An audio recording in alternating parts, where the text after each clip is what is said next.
Hello. Are you ready for your 5-minute business plan? You'll need a paper and pencil because I have 5 questions for you to answer. When you finish these 5 questions, you're going to be ready for a good business plan that you'll be proud to present to your investors, to your lending institution, and to use as your roadmap for business. The first question is, who is my ideal customer or client?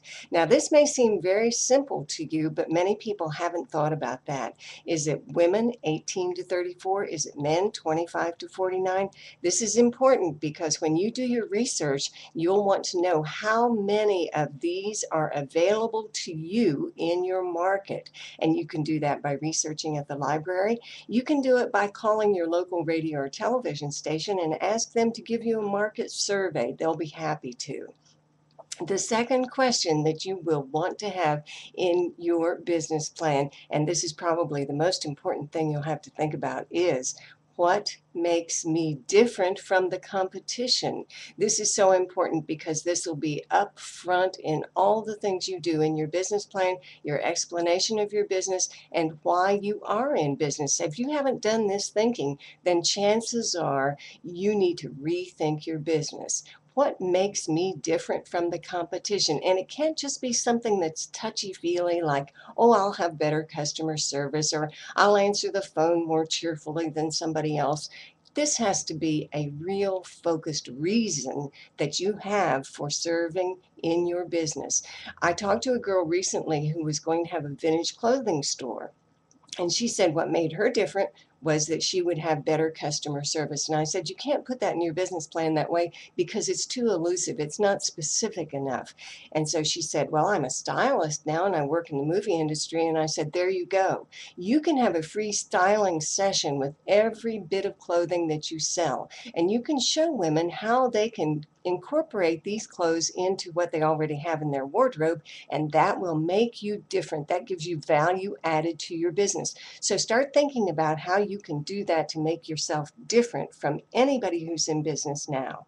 The third question you will want to ask yourself and answer for your business plan is, what are the forms of advertising and marketing that are available to me? I'll give you a minute to write that down.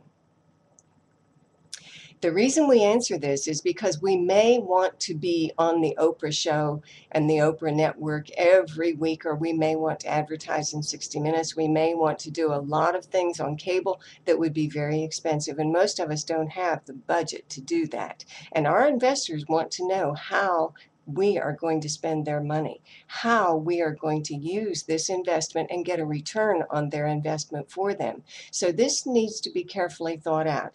If you can use bus cards, if you can use local radio, television, newspapers, less expensively than you can do network, then put that in your budget, and you can get the prices from the local outlets. They'll be happy to give you rate cards, and they'll be happy to put together schedules for you and the estimated costs. So this will be a very important for you to do, very important thing to do your research on how much it's going to cost and what are the marketing and advertising vehicles you can use. Don't forget there are free things you can have too. It's very important to learn how to do a presentation before civic clubs and groups and get the word out about your business in that way. There are many free things you can use, and so check out all of those. Put them in your business plan that you're willing to do that extra work to do some free advertising for your investors as well. Number 4 in your marketing plan question is, how will I measure the response to my marketing and advertising? This is very important to your investors because we all know that if you can't measure it, you can't manage it. And so they'll want to see how you're going to measure your success. How are you going to evaluate what you're doing and keep track of it? That's very important for your business plan.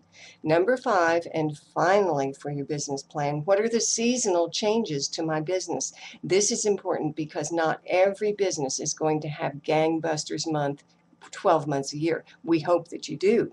But let's consider if we have a business that, for instance, targets, say, the parents of school-aged children, we may want to hold back on some of our marketing efforts and some of our budget say